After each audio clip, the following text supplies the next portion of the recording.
The Modi government aims to implement One Nation, One Election requiring constitutional amendments. While 32 parties support it, significant opposition exists. It won't be easy for the parliament to secure votes in both the houses, but this topic becomes important for our lectorate as well as your awareness. तो आइए जानते हैं SSB के बच्चों से इस topic की सारी details. Okay, gentlemen, let's know about One Nation, One Election. As we know that in 2019, when our NDA government come under our Prime Minister Narendra Modi, he has recommended about One Nation, One Election. For this purpose, a high-powered committee under our former President Ramnath Kovind has been formed. And for this purpose, he has recommended that One Nation, One Election is important for our country, as we know that for the finance for conducting various elections at regional level, state level, and as well as for our Lok Sabha and Raj Sabha level, the cost is very much. For this purpose, he recommended that for better governance purpose, we have to conduct One Nation, One Election. And for key aspect, my friend will explain further. There are many key aspects in One Nation, One Election, but the major aspects are that it will be held in two phases. The first phase will be of Lok Sabha and Assembly election, and the second phase of the Panchayat and Municipality election. And the third important aspect is that if an election is held in the recent years, it will be of the period of unexpired period. It will not be held for the another 5 years. Let's talk about the advantages of One Nation, One Election.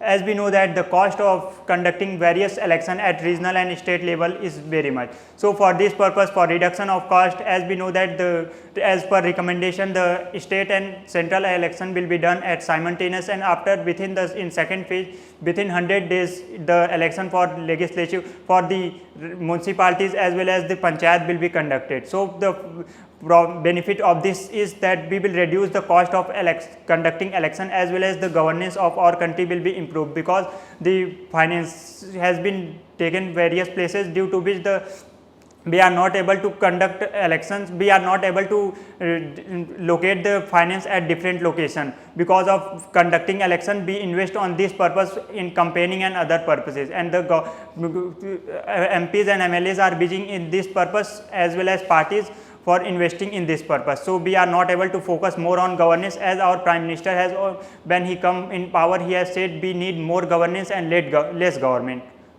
So the disadvantage will be explained further. There are many disadvantages of One Nation, One Election, but we will talk about the major ones, that are the national issue will be the regional issues will be overshadowed by the national issues, and the voters get very limited opportunity to select parties. And if we have election at every 5 years, the voters get very limited advantages to held accountable responsible, to held government responsible for the dissatisfaction. And for the conclusion, I would like to give my partner the way forward. As we know that it is also alleged by other parties that it is anti-federal and it will be not in the governance purpose. So we can further way forward this topic, that there is a demand for One Nation, One Election, as it is also recommended by our high-powered committee under our former president. But the need is that we should have involvement of all stakeholders for this purpose. Without involvement of regional level, state level, as well as central level, people who are involved in this purpose, as well as the people choices, there should not be getting implemented this act. Otherwise, it will lead to protest and conflict within our society. So the need is that we should take involvement of every stakeholder who are involved in this purpose. That was all about the topic. Jai Hind.